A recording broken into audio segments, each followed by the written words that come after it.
Firstly very good morning to everyone and आशा करता हूँ आप सभी लोग बहुत अच्छे होंगे, अपनी सेहत और पढ़ाई का अच्छे से ख्याल रख रहे होंगे।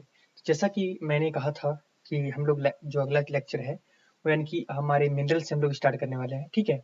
सो यहाँ स्टार्ट करने का मतलब यहाँ ये है कि हम लोग आज यहीं से आगे कंटिन्यू रखेंगे आज का लेक्चर, ठीक है।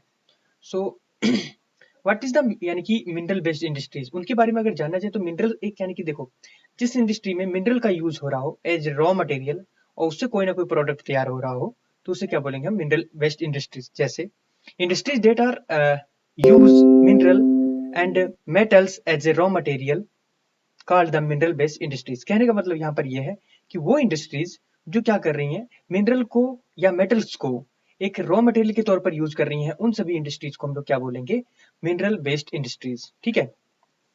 आगे चलते हैं, एक minute, wait wait wait wait, एक आ जाइए जी।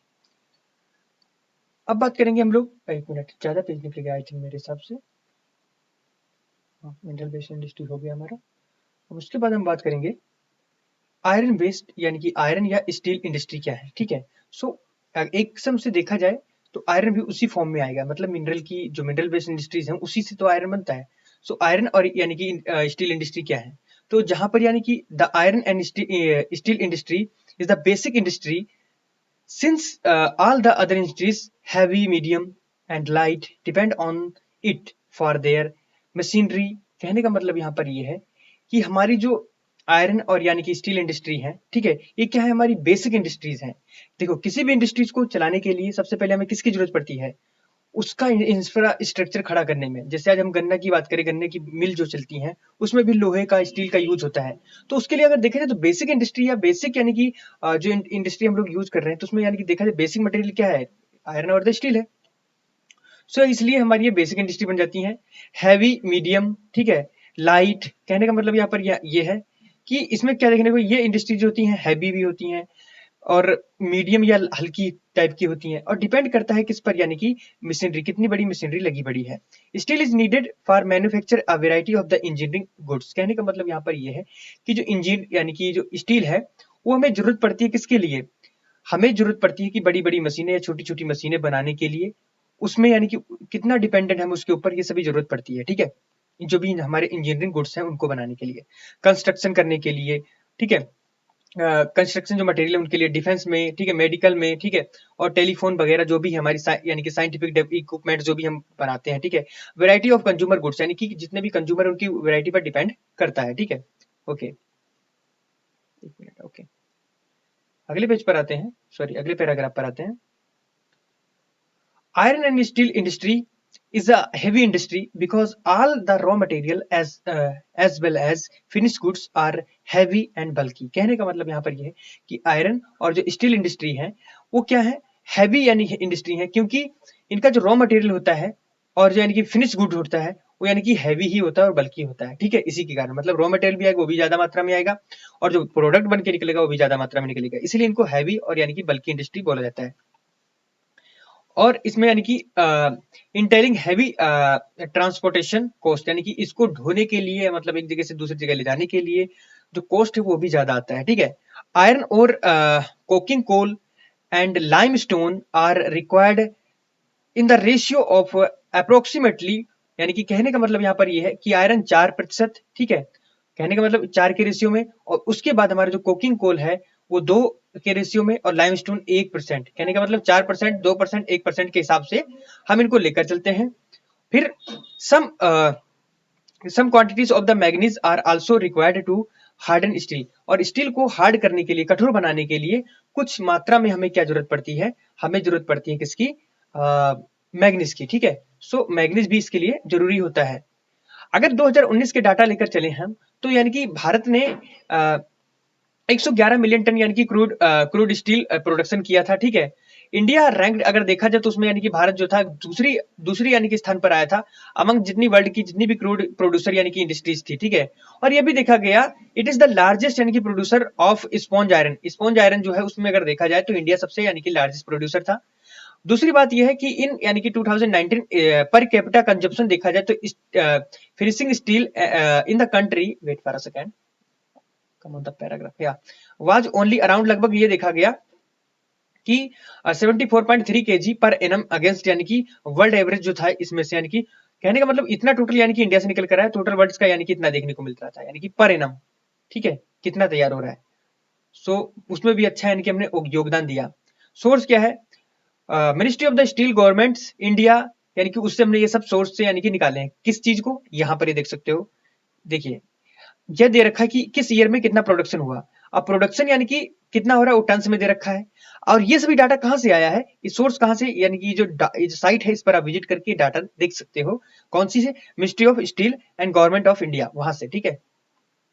ओके, अब बात कर रहे हैं बेक, आइए थोड़ा थोड़ा कुछ ज्यादा ही आज मतलब सेंसिटिव हो रहा है। यहाँ पर आप देख सकते हो कि यानी कि जब भी रॉ प्रोडक्ट यानी कि प्लांट तक लाया जाता है तो उसका ट्रांसपोर्ट यानी कि ट्रांसपोर्ट के द्वारा लाया जाता है, फिर उसको यानी कि प्लांट में डाला जाता है, उसे यानी कि मेल्ट किया जाता है, ठीक है। आयरन ओर को यानी कि मेल्ट किया जाता है, लाइमस्टोन डाला जाता है, ठीक से। इन सभी यानी कि मेटल्स को डालने के बाद क्या होता है, उसे उसे और भी चीजें यानी कि क्या बोलते हैं, ऐड किए जाते हैं, ठीक है। स्लेग जो है उसे रिमूव किया जाता है, ठीक है। और जो यानी कि कोक बर्न टू हीट, और यानी कि उसे इतना बर्न किया जाता है जब तक यानी कि हीट समान तप्त हो जाता है, रक्त तप्त हो जाता है इतना, ठीक है। फिर क्या है, pig iron, molten materials poured into mould called pigs. कहने का मतलब यहाँ पर यह है कि जो मोल्टन मटेरियल होता है उसको यानी कि किसमें यानी कि इतना यानी कि उसको प्योर्ड यानी कि पौड कर दिया जाता है, जब यानी कि उसे यानी कि क्या कहने उसको क्या बोलते हैं, मतलब हम लोग बोलते हैं पिग। पिग मतलब यानी कि ऐसी सिचुएशन में आ जाता है, पिघला सा, और यानी कि मोल्ड टाइप में होता है, ठीक है, मोड़ा टाइप का, मोड़ने लायक हो जाए इतना, यानी कि हम लोग उसे पिघला देते हैं। वेट पर सेकंड, या इतना हम लोग उसे पिघला देते हैं कि उसे किसी भी यानी कि साइज में ढाल सकते हैं, ठीक है। स्टील मेकिंग, आयरन या pig iron is further purified by melting and oxidising the impurities. कहने का मतलब यहाँ पर यह है कि जो पिग आयरन है उसको यानी कि देखा जाता है फर्दर, यानी कि क्या किया जाता है, प्यूरिफाइड किया जाता है बाई किसके द्वारा, मेल्टिंग एंड ऑक्सीडाइजिंग इम्प्योरिटीज के द्वारा। Manganese, nickel and chromium are added, यानी कि जो मैग्नीज है, निकेल है, क्रोमियम, ये भी सब इसमें ऐड किए जाते हैं, ठीक है। सेपिंग मेटल्स, रोलिंग, प्रेसिंग, कास्टिंग्स, ये सब देखो, ये एक प्रोसीजर दे रखा है, वो यानी कि हमें एक्चुअल में अगर चाहे तो आपके लिए है। मैं इसमें यानी कि अपना समय ज्यादा ना खपाकर आपका यानी कि कम समय में ज्यादा कंटेंट देने की कोशिश कर रहा हूँ, ठीक है। सो यहाँ पर ये यानी कि आप देख सकते हो कौन कौन सी इंडस्ट्रीज कहाँ पर लोकेटेड है, किस स्टेट में कौन सी इंडस्ट्री है, उसके बारे में मेंशन कर रखा है, ठीक है। आप देख सकते हो आयरन और स्टील इंडस्ट्री कहाँ पर ज्यादा से ज्यादा है। सो ज्यादा से ज्यादा आयरन और जो आयरन स्टील इंडस्ट्री है वो हमारी कहाँ देखने को मिली है, बुरनपुर, ठीक है, बोकारो, जमशेदपुर और राउरकेला, ठीक है, और दुर्गापुर। ये सभी यानी कि झारखंड के ही पार्ट्स हैं, ठीक है। और कुछ यानी कि अदर स्टेट्स के, यानी कि बंगाल का लगभग है एक पार्ट, ठीक है, एक दो पार्ट। भिलाई, ठीक है, छत्तीसगढ़ का पार्ट है। आगे विजयनगर, ठीक है, और भद्रावती और सालेम, ये यानी कि आयरन के लिए माने जाने कुछ जगह हैं, कुछ शहर हैं ऐसे जो आयरन का मोस्टली प्रोडक्शन करते हैं, ठीक है। अगर बात करें यानी कि 1950 में इंडिया चाइना जो है प्रोड्यूस किया था ऑलमोस्ट सेम क्वांटिटी का, यानी कि ऑफ स्टील का, ठीक है। अगर आज की डेट में बात करें तो जो चाइना है सबसे यानी कि लार्जेस्ट प्रोड्यूसर है स्टील का, ठीक है। China is also world largest consumer, यानी कि प्रोड्यूसर तो है ही लेकिन वर्ल्ड का सबसे यानी कि लार्जेस्ट कंज्यूमर भी है। Chota Nagpur plateau region has the maximum concentration of iron and steel industries. कहने का मतलब यहाँ पर ये है कि जो छोटा नागपुर प्लेटू है एक यानी कि एक ऐसा रीजन है, ठीक है, जहां पर मैक्सिमम यानी कि हमें कंसंट्रेशन देखने को मिलता है स्टील एंड द इंडस्ट्रीज के बारे में। It is largely because of the relative advantage, यानी कि यहाँ पर रिलेटिव एडवांटेज ज्यादा देखने को मिलता है इस रीजन में, ठीक है। फॉर किसके लिए, डेवलपमेंट ऑफ द इंडस्ट्री के लिए। दिस इंक्लूड यानी कि इंक्लूड करता है लो कॉस्ट ऑफ आयरन को, ठीक है, हाई ग्रेड यानी कि रॉ मटेरियल्स को, in the proximity, cheap labour मिल जाती है यहाँ पर, vast growth potential in the home market, यानी कि जो मार्केट भी वहां पर अवेलेबिलिटी है, ठीक है। दो India is an important iron and the steel producing country in the world yet, यानी कि हालांकि इसके कारण क्या हो रहा है, भारत भी यानी कि वर्ल्ड में एक छाप छोड़ रखा है यानी कि आयरन एंड द स्टील के लिए प्रोडक्शन में, ठीक है। We are not able to perform to all to our full potential largely due. कहने का मतलब यहाँ पर ये है, अगर हम बात करें हम जो है हम लोग इतना यानी कि एबल नहीं है, ठीक है, कि परफॉर्म कर सके इतना पोटेंशियल यानी कि फुल्ली लार्जली, यानी कि किसके कारण, कि जैसे हमारे यहाँ बहुत सारे यानी कि रॉ मटेरियल बाहर से भी मंगाया जाता है, तो हम उतना यानी कि चाइना के इतना समृद्ध नहीं है जितना यानी कि उसके अंदर यानी कि उसका एरिया भी हमसे लार्ज है, ठीक है। सो वहां पर यानी कि रॉ मटेरियल ज्यादा मिलता है, ठीक है। सो क्या होता है कि हाई कॉस्ट होती है, लिमिटेड अवेलेबिलिटी होती है हमारे यहाँ की चोकिंग कोल्स के बारे में। और अगर in the case of the China की बात करें तो उसके यानी कि कोल की मात्रा अच्छी खासी है, तो हमारे यहाँ हम लोग बाहर से जुटाते हैं, जैसे ऑस्ट्रेलिया हो गया, पहले हम चाइना से भी लेते थे, आज की डेट में बहुत बड़ा विवाद चल रहा है हमारा, ठीक है। Lower productivity of lower labour, यानी कि अब क्या हो रहा है, यानी कि प्रोडक्टिविटी के केस में देखा जाए तो यानी कि हमारे पास लेबर भी यानी कि लोअर होती है, ठीक है। इरेगुलर यानी कि सप्लाई ऑफ द एनर्जी, हमारे यहाँ एनर्जी की भी यानी कि सप्लाई इरेगुलर देखने को मिलती है। पुअर इंफ्रास्ट्रक्चर है हमारे पास है, ठीक है। We also imports goods quality steel from the other countries, यानी कि हम लोग अदर कंट्री से भी क्या करते हैं, बहुत सारा यानी कि गुड्स के फॉर्म में जो यानी कि स्टील है वो अदर कंट्री से लेते हैं। However overall the production of the steel is sufficient to meet our domestic demands, कहने का मतलब यहाँ पर यद्यपि हम बात करना चाहें तो ओवरऑल ये देखने को मिलता है जो प्रोडक्शन ऑफ द स्टील है वो सफिशिएंट है, किसके लिए, हमारी नीड को, जो डोमेस्टिक नीड्स है उसको पूरा कर देता है, ठीक है। Okay, liberalization and the foreign direct investments have given a boost to the industry. With the efforts to private entrepreneurs, there is a need to allocate the resources for the research and the development to produce steel more competitively, कहने का मतलब यहाँ पर यह है कि जब से लिबरलाइजेशन और फॉरेन डायरेक्ट यानी कि investment have given boost to the industry, यानी कि जब से लिबरलाइजेशन मतलब ये हुआ कि जब हम लोग, हमारी पहले क्या थी, यानी कि क्लोज इकोनॉमी थी, अब जब हमने यानी कि लिबरलाइजेशन, प्राइवेटाइजेशन एंड ग्लोबलाइजेशन को मुंह देखा हमने, तो उससे क्या हुआ, हम लोग बाहरी क्षेत्रों से भी यानी कि और ज्यादा यानी कि इंपोर्ट या एक्सपोर्ट चीजों में करने लगे। इससे क्या हुआ, हमारी इंडस्ट्री को यानी कि एक बूस्ट यानी कि बूस्टअप देखने को मिलता है, मतलब और यानी कि वर्चस्व उठते हुए दिखाई पड़ता है, जो एफर्ट करता है किसमें, प्राइवेट एंटरप्रेन्योर, मतलब बड़े बड़े यानी कि प्राइवेट इंडस्ट्री निकल कर आती हैं। There is need to allocate resources for the research, इसीलिए हमें जरूरत पड़ती है रिसर्च के लिए, डेवलपमेंट में, प्रोड्यूस करना की, यानी कि ज्यादा से ज्यादा हम लोग प्रोड्यूस कर सके, किसको, स्टील को, जो कंपिटेटिवली यानी कि मार्केट में हो, ठीक है, यानी कि मार्केट में अच्छा दिखे और यानी कि प्रोडक्ट्स की कंपैरिजन में, अदर प्रोडक्ट की कंपैरिजन में हमारा प्रोडक्ट अच्छा हो। एल्युमिनियम स्मेल्टिंग, यानी कि अब हम बात करेंगे एल्युमिनियम स्मेल्टिंग के बारे में, तो aluminium smelting is the second most important meteorological industry in India, कहने का मतलब अगर सेकंड स्तर की यानी कि अगर देखें एल्युमिनियम, यानी कि जो एल्युमिनियम इंडस्ट्रीज हैं तो भारत के अंतर्गत दूसरे नंबर पर आती हैं। और दूसरी बात यह है, it is a light resistant to corrosion a good conductor, कहने का मतलब यहाँ पर यह है कि यानी कि होता क्या है, ये लाइट के क्षेत्र यानी कि इलेक्ट्रिसिटी के क्षेत्र में देखा जाए तो यानी कि किसे, यानी कंडक्टर के लिए इसे यूज किया जाता है, ठीक है। दूसरी बात, इसमें हीट पास होती है, ठीक है। Malleable becomes strong when it mix with the metals, यानी कि कहने का मतलब इसमें यानी कि मतलब ये यानी कि बहुत ही नॉर्मल टाइप में होती है, जिधर मोड़ लो इस टाइप का यानी कि होता है। जब इसमें हम लोग और भी अदर इंप्योरिटीज मिला देते हैं तो इसमें कठोरता का गुण आ जाता है, मतलब इसे और भी यानी कि कठोर बनाया जा सकता है। It is use to manufacture the art craft, यानी कि इसे यूज किया जाता है आर्ट क्राफ्ट के लिए, यूटेंसिल्स के लिए, ठीक है, एंड वायर्स के लिए इसे यूज किया है। इट हैज गेन्ड पॉपुलरिटी, कहने का मतलब यहाँ पर इसने अपनी पॉपुलरिटी पा रखी है as a substitutes of steel, copper, zincs lead a number of the industries, कहने का मतलब यहाँ पर ये है। आप देख सकते हो 2015, 2016, 2018, 2019 तक यानी कि क्या क्या सिचुएशन रही प्रोडक्शन में, यानी कि आयरन और स्टील में, इंडिया और चाइना की। जो रेड वाला है चाइना को रिप्रेजेंट कर रहा है, जो यानी कि ब्लू वाला है वो इंडिया को रिप्रेजेंट कर रहा है। तो आप देख सकते हो कितना वाइडर डिफरेंस देखने को मिलता है टन्स में, ठीक है। ये प्रोडक्शन दे रखा है, मिलियन ऑफ द टन्स में दे रखा है। सो भारत यानी कि 2015 के अराउंड अगर बात करें तो हम लोग 90 टन यानी कि अप्रोक्स देखने को मिलता है, लेकिन अगर बात करें हम लोग यानी कि चाइना के केस में तो 803.8 टन के अराउंड देखने को मिलता है। वही अगर आ जाए हम लोग बात करें 2019 में तो यानी कि 996 टन देखने को मिलता है, लेकिन अगर बात करें तो यानी कि 111 टन देखने को मिलता है। मैं यहाँ पर थोड़ा भूल गया था, मैं अपने एवरेज अकॉर्डिंग बोल गया था, 90 या मतलब 89 एक ही बराबर है, ठीक है। Okay, aluminium smelting plants in our country is are located in Odisha, कहने का मतलब यहाँ पर यह है कि एल्युमिनियम स्मेल्टिंग जो प्लांट्स हैं, जो जहां पर स्मेल्टिंग की जाती है एल्युमिनियम की, तो मोस्टली अगर देखा जाए तो ओडिशा, वेस्ट बंगाल, केरला, उत्तर प्रदेश, छत्तीसगढ़, महाराष्ट्र एंड तमिलनाडु के अंतर्गत इसे लोकेट किया गया है, ठीक है। दूसरी बात, bauxite raw material used in the smelters is a very bulky dark reddish colour colour rock, कहने का मतलब यहाँ पर यह जो बॉक्साइट है, ठीक है, एक रॉ मटेरियल के तौर पर यूज किया जाता है एल्युमिनियम को, यानी कि मतलब मैन्युफैक्चर करने के लिए, ठीक है।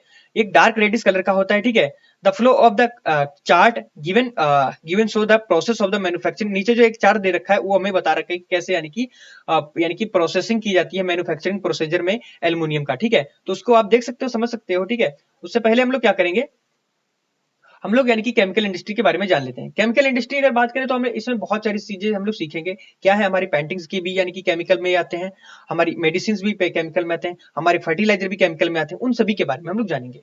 सो chemical industry in India is a fast growing and diversifying. It comprises both large and the small scales manufacturing units. कहने का मतलब यहाँ पर यह है, जो केमिकल इंडस्ट्री है इंडिया के अंतर्गत एक फास्ट ग्रोइंग यानी कि बहुत ही तेजी से ग्रो होने वाली यानी कि और बहुत बड़े क्षेत्र को ऑक्युपाई करने वाली एक इंडस्ट्री है, जो क्या करती है, बड़े स्तर पर और छोटे स्तर पर यानी कि मैन्युफैक्चरिंग करती है उस यूनिट्स का, ठीक है। रैपिडली देखें जो यानी कि ग्रोथ हो रहा है, ठीक है, and have been recorded both यानी कि इनऑर्गेनिक एंड ऑर्गेनिक सेक्टर्स। यानी कहने का मतलब यहाँ पर यह है कि ये यानी कि रैपिड यानी कि उनके अंदर क्या देखने को मिला है, ग्रोथ देखने को मिलती है, ठीक है, जो ऑर्गेनिक एंड ऑर्गेनिक सेक्टर में देखने को मिल रहा है, ठीक है।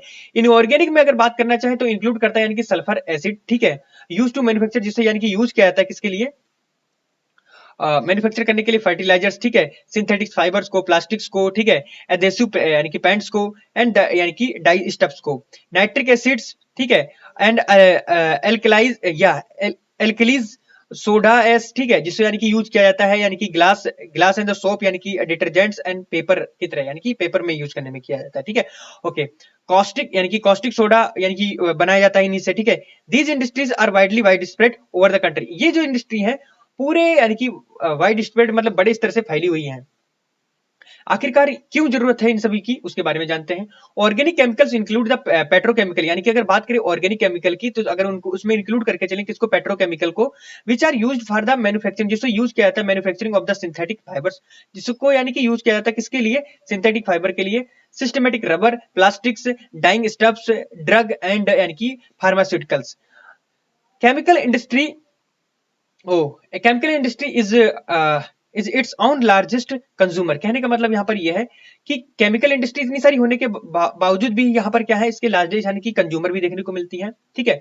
Basic chemical undergo processing to further produce the chemical that are used for the industrial applications, agriculture, directly for the consumer markets। यानी कि सिंपल तरीका यहाँ पर ये कि जो बेसिक यानी कि केमिकल यानी कि जो है उनको प्रोसेस किया जाता है, ठीक है, प्रोड्यूस किया जाता है किसके लिए, केमिकल्स के लिए, और उसे यूज किया जाता है इंडस्ट्रियल एप्लीकेशन के लिए, ठीक है। Agriculture directly to consumer market, और उसे मार्केट में भेजा जाता है कि कंज्यूमर उसे यानी कि ले सके और उनके तक ये पहुंच सके।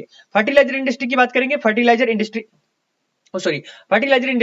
Is centred around the production of the nitrogenous fertiliser. कहने का मतलब यहाँ पर यह है कि जो फर्टिलाइजर इंडस्ट्री उनका सेंटर अगर देखा जाए, जहां पर यानी कि यहाँ पर हमें नाइट्रोजन फर्टिलाइजर्स की ज्यादा अवेलेबिलिटी देखने को मिलती है, हम लोग वहां पर उसे एस्टेब्लिश करते हैं, या मतलब नजदीकी क्षेत्र में हो, ठीक है, मैं यहाँ पर ये एरिया आता हो, ठीक है। फॉस्फेटिक फर्टिलाइजर देखने को मिलता हो, ठीक है। Ammonium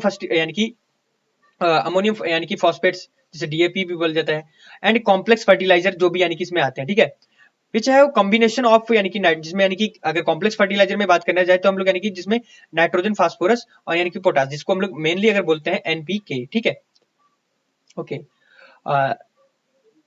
the third that is potash is entirely imported as the country does not have any reserves of the commercially usable potash or the potassium compounds in any form। कहने का मतलब यहाँ पर यह है, अगर मैं बात करना चाहूं तो यानी कि जो द थर्ड दैट इज यानी कि हमारा जो पोटास है इंटायरली इंपोर्ट किया जाता है as a country does not have any reserves of commercially.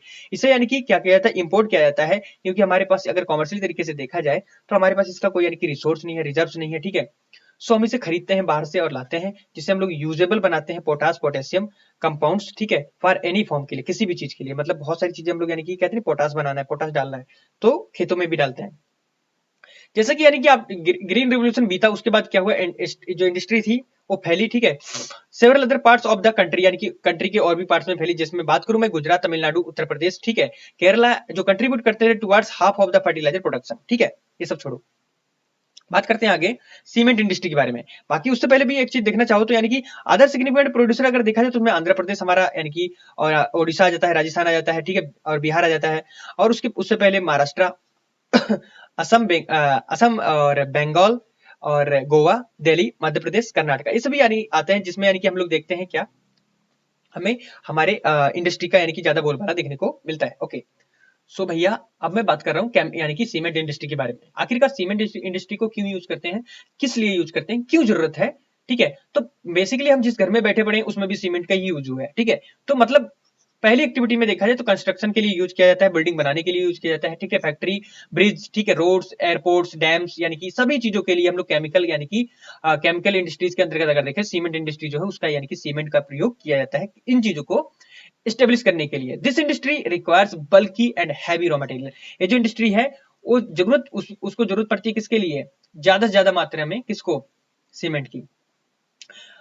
क्या जरूरत पड़ती है उसकी, अब इस इंडस्ट्री को क्या जरूरत पड़ती है, लाइम, यानी कि जो फ्लैश, यानी कि बर्नेस है, ठीक है, सिलिका है, जिप्सम है, कोल एंड द इलेक्ट्रिक पावर, यानी कि इलेक्ट्रिक पावर भी उसे जरूरत पड़ेगी, क्योंकि यानी कि सभी ट्रांसपोर्टेशन जो क्रिया है उसको चलाने के लिए, या उसके अंदर कहने का मतलब यहाँ पर ये है कि अंदर जो यानी कि एक्टिविटीज हो रही है उसमें लाइट व्यवस्था पूरी बनाने के लिए, मशीनों को चलाने के लिए पावर की जरूरत पड़ेगी, ठीक है।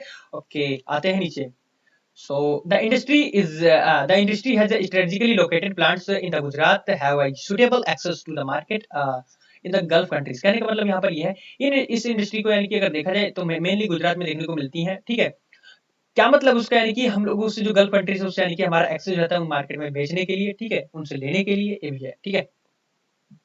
First cement plant was set up in 1904 Chennai में, ठीक है। कहने का मतलब यहाँ पर यह है कि इंडिपेंडेंस से पहले हमें क्या हुआ, सबसे पहले जो यानी कि सीमेंट की जो फैक्ट्री थी या सीमेंट की जो कंपनी थी, सीमेंट की जो यानी कि इंडस्ट्रीज थी उसे डेवलप किया गया या उसे सेटअप किया गया 1904 में चेन्नई के अंतर्गत। लेकिन जैसे जैसे यानी हमें आजादी मिली, हम बहुत सारी यानी कि इंडस्ट्री को एक्सपेंड कर दिया ऑल ओवर इंडिया में, ठीक है। दूसरी बात, improvements in the quality has found the produce a rarely available market in the East Asia। कहने का मतलब यहाँ पर यह है कि improvement in the quality, कहने का मतलब यानी कि क्वालिटी में यानी कि हमें improvement देखने को मिलता है, has found to produce the यानी कि readily available market in the East Asia, यानी कि ईस्ट एशिया में देखने को क्या मिलता है कि उसमें यानी कि क्वालिटी में इंप्रूवमेंट देखने को मिलता है। Middle east, Africa, south Asia, apart from large demands with in the, यानी कि वहां पर लार्ज डिमांड रहती है इन कंट्रीज में, ठीक है। ओके, बात करेंगे ऑटोमोबाइल इंडस्ट्री। क्या करते हैं ऑटोमोबाइल इंडस्ट्री में, हम लोग देखते हैं जितनी भी हम लोग यानी कि मतलब कोचिंग जा रहे हैं तो हमने क्या किया, बाइक ले लिया, मतलब या मतलब कार यूज कर लिया, या मतलब बहुत से लोग अपना पब्लिक ट्रांसपोर्टेशन को यूज करके जाते हैं, ठीक है। सो ट्रांसपोर्ट को यूज करके जाते हैं, मतलब रेलवे को यूज करते जाते हैं। तो ये सभी ऑटोमोबाइल जो है, मजे यानी कि मजे की बात यहाँ पर ये है, उनके बारे में हमें आज पढ़ना है। ऑटोमोबाइल जो हमें प्रोवाइड करती है vehicle for the quick transport of A goods, service and passenger. यानी कि कहने की बात यहाँ पर यह है कि ये किस काम में आते हैं, ये हमें यानी कि आते हैं हमारी गुड्स एंड सर्विसेज, यानी कि एक यानी कि गुड्स को एक स्थान से दूसरे स्थान पर यानी कि ले जाने में, यानी कि उसके लिए सर्विस करने में काम आते हैं, ठीक है। दूसरी बात, पैसेंजर को एक जगह से दूसरी जगह पर पहुंचाने में, बसों में बैठ जाओ, 5 रुपए दो, दूसरी जगह उतर जाओ, ठीक है। तो ये सिस्टम है, 10 रुपए दो, कहीं और उतर जाओ।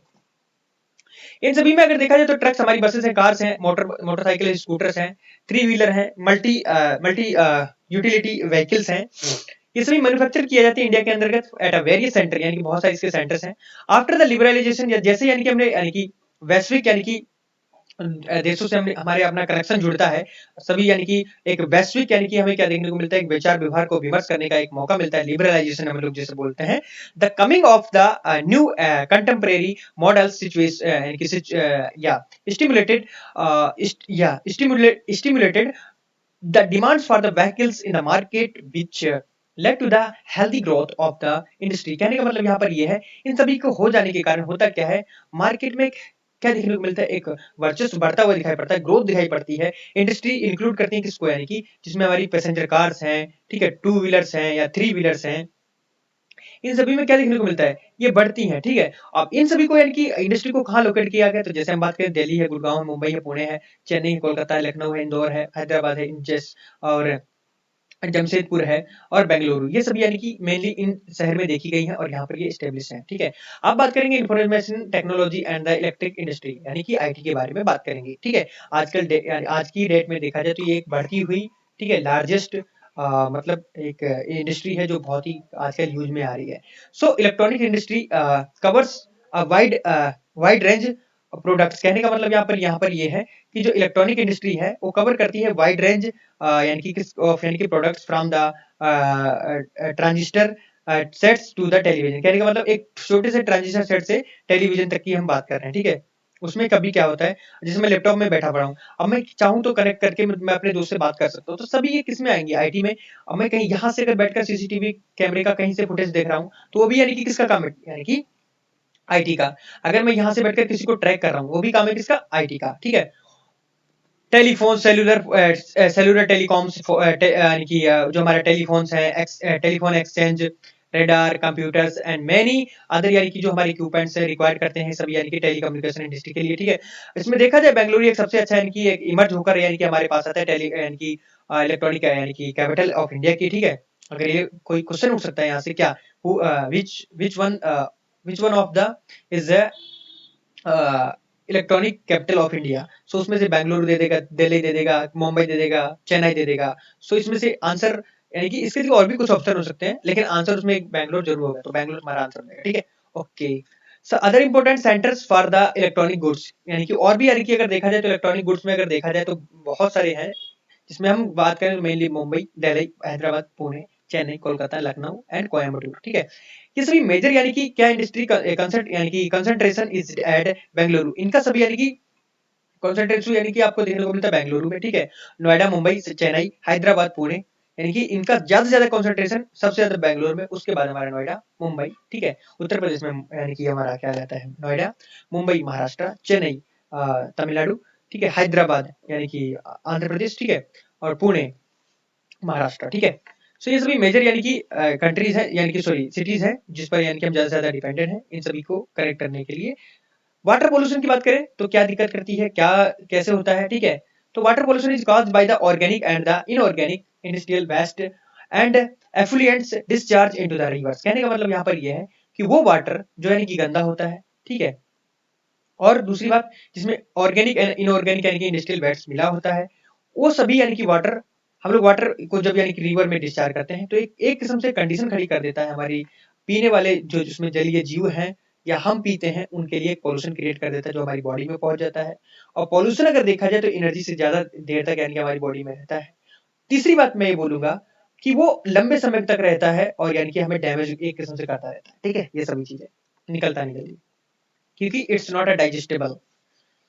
मेन क्या main culprits in this regards the are the paper pulp, chemical, textiles and the dyeing, petroleum refineries, trainees and the electronics, electro paintings industries that let out dyes, detergents, acids, salts, heavy metals like यानी कि अगर उसमें बात करें तो lead है, mercury है, pesticides है, fertilizers है, synthetics chemicals with the carbon, plastics and the rubber, ये सभी चीजें हमें देखने को मिलती है इंडस्ट्रीज में। और उनका यानी कि जो केमिकल से भरा हुआ जो पानी होता है उसे यानी कि छोड़ दिया जाता है। ये सभी यानी कि हमारे लिए दिक्कत पैदा कर देती हैं।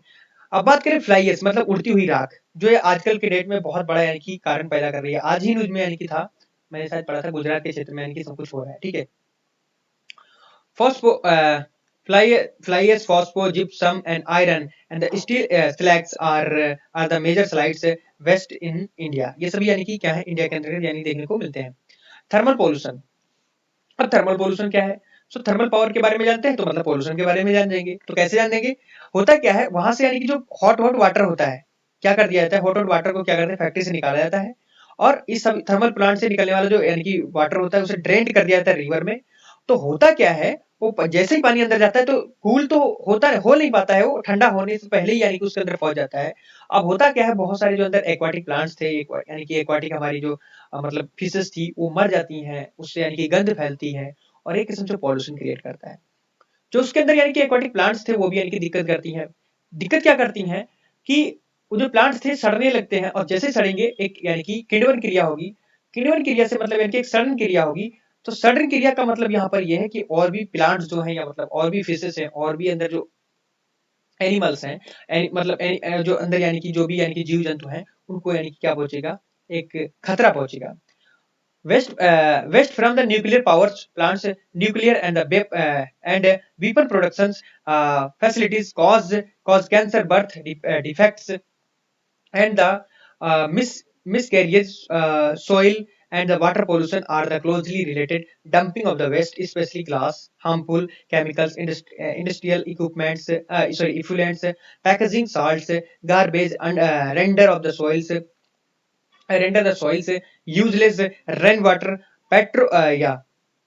percolates of the soil, carrying the pollutants to the grounds, and the grounds water also gets accumulated. ये सभी चीजें accumulate करती हैं। मतलब जिन चीजों के बारे में मैंने बताया, ये कहीं ना कहीं तक एक हद तक की अगर मैं बात करूं, ये सभी चीजें डंप की जा रही है किसमें, हमारी यानी कि नदियों में, वाटर बॉडीज में, ठीक है। ये सभी हमारे लिए एक दिक्कत कर रही है, पानी को यानी कि दूषित कर रही है। नॉइज पोल्यूशन के बारे में बात करें तो ये क्या है, नॉट ओनली यानी कि हम लोग इरिटेशन या एंगर यानी कि उससे देखने को मिलता है, उसी से नहीं, it can also cause the hearing impairments, increase heart यानी कि हमारी हार्ट रेट को यानी कि इंक्रीज कर देता है सभी। मतलब कहने का मतलब यहाँ पर ये है, एक minute, it can also cause यानी कि ये उसके कारण उस यानी कि उसको भी कॉज करता है, मतलब यानी कि एक कारण है कि इसको हियरिंग यानी कि सुनने में दिक्कत कर देता है। और दूसरी इंपरमेंट, इंक्रीज हार्ट रेट यानी कि हार्ट रेट जो उसे इंक्रीज कर देता है, ब्लड प्रेशर को इंक्रीज करता है, अमंग द अदर यानी कि फिजियोलॉजिकल यानी कि इफेक्ट्स उनको भी, ठीक है। सो नीचे आते हैं, हाँ, control of the environmental degradation. कहने का मतलब यहाँ पर यह है कि जितने भी यानी कि इन्वायरमेंटल डिग्रेडेशन जो देखने को मिल रहा है उसमें कैसे कंट्रोल किया जाता है। सो देखो, किसी भी चीज को कंट्रोल करने के लिए उसके यानी कि उपाय क्या हो सकते हैं, पहले जो पहले था उसको कैसे किया जाए। मतलब अगर पेड़ काट दिए तो पेड़ लगाने की कोशिश करो भैया, इससे ज्यादा कोई उपाय हो नहीं सकता, ठीक है।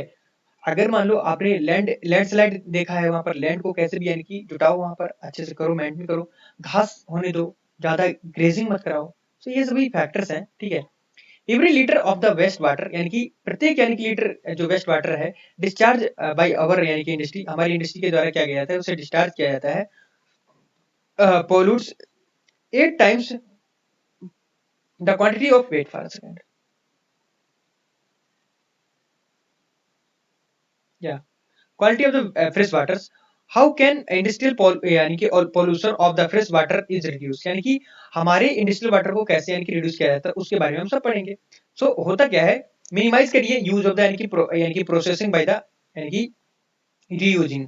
कहने का मतलब वाटर को यानी कि क्या करिए, उसको कम यूज करिए और यानी कि उसे रीयूज करने की कोशिश करिए, रिसाइकिल करिए, ठीक है, 2 और मोर सक्सेसिव स्टेज तक उसे हार्वेस्ट करिए, पानी को बचाइए, ठीक है, और उसे ज्यादा से ज्यादा रिक्वायरमेंट में यानी कि जहां जब लाना हो तभी यूज करिए, ज्यादा नहीं, ठीक है। ट्रीटमेंट ऑफ हॉट वाटर यानी कि हॉट वाटर का ट्रीटमेंट करिए एफुलेट्स बिफोर रिलीजिंग उसे, यानी कि रिलीज कर, मतलब किसी भी जगह यानी कि जो हॉट वाटर जो एफुलेंट्स वाटर यानी कि एफुलेंट्स है, मतलब यानी कि गर्म होता खौलता हुआ पानी जब हम नदी में डाल देते हैं उससे भी पोल्यूशन क्रिएट होता है, तो उसे यानी कि उसमें छोड़ने से पहले उसे ठंडा लीजिए, ठीक है। Primary treatments by the mechanical means, this involves the screening, grinding, फ्लोको या फ्लोकुलेशन एंड सेडिमेंटेशन। कहने का मतलब यहाँ पर यह है कि प्राइमरी ट्रीटमेंट्स बाय द यानी कि मैकेनिकल मींस, यानी कि प्राथमिक स्तर पर अगर देखा जाए तो ट्रीटमेंट हम लोग किसके तरीके मैकेनिकल के थ्रू करते हैं, ठीक है, जो इन्वॉल्व करता है यानी कि screening, and grinding, flocculation and the sedimentation. दूसरी बात करें हम लोग सेडिमेंटरी ट्रीटमेंट में, अगर देखा जाए बाय द बायोलॉजिकल यानी कि प्रोसेस। तीसरा मतलब सी, टर्सरी ट्रीटमेंट बाय द यानी कि biological, chemical and the physical process के द्वारा, ठीक है। सभी चीजें आपको देख सकते हो, मैं ज्यादा टाइम है, ओके। अब क्या होता है, जो नॉइज है, एब्रोजिंग material many use parts from the यानी कि personal use of the ear plugs and earphones. कहने का मतलब यहाँ पर ये है, हम लोग क्या करते हैं, कान में घुसेड़ लेते हैं लीडे। अब होता क्या है, डीजे सुन रहे हैं, अब वो क्या कर रहा है, हमारे कान पर तो कुछ ना कुछ इफेक्ट डालेगा भैया। अब जब इफेक्ट डालेगा तो हम उससे पीड़ित होंगे, अब पीड़ित होंगे बीमार हो जाएंगे। और जब बीमार होंगे तो डॉक्टर के पास पहुंच जाएंगे। तो बेहतर है क्या, चीजों को लिमिटेड वे में यूज करिए। चैलेंज ऑफ सस्टेनेबल डेवलपमेंट, ठीक है, क्या चैलेंज देखने को मिलता है? सस्टेनेबल डेवलपमेंट रिक्वायर इरिगेशन या irrigation of the economic developments with the environmental concern. कहने का मतलब यहाँ पर ये है कि हमें चैलेंज देखने को मिलते हैं किसके लिए? सस्टेनेबल डेवलपमेंट, यानी कि चीजों को सस्टेन करके रखना है, उसको सही तरीके से यूज करना है, आगे की जनरेशन के लिए बचा के चलना है। इरिगेशन इकोनॉमिक, उसमें भी यानी कि जरूरत है जो इरिगेशन फैसिलिटीज है इकोनॉमिक के लिए, डेवलपमेंट के लिए, ठीक है, इन्वायरमेंटल कंसर्न के लिए, सभी चीजें इनकी ये डिपेंड करती हैं कि हम किस तरीके से और कैसे यूज कर रहे हैं, ठीक है। एनटीपीसी सोच द वे, ये सब देख लेना, कोई ज्यादा वो नहीं है। बाकी इस तरीके से हमने लेसन को कवर कर लिया है पूरा। और अब की बार में जो मिलूंगा 7 चैप्टर जो कि लास्ट चैप्टर है, उसके बाद उसके मैं थोड़ा सीसेट का यानी कि लेके आऊंगा, सीसेट को कवर करूंगा क्योंकि एग्जाम बहुत ही नियर है, बहुत से लोगों का फोन मेरे को आया है, ठीक है। सो सीवी ट्रीटमेंट कैसे होता है देख सकते हो यमुना का।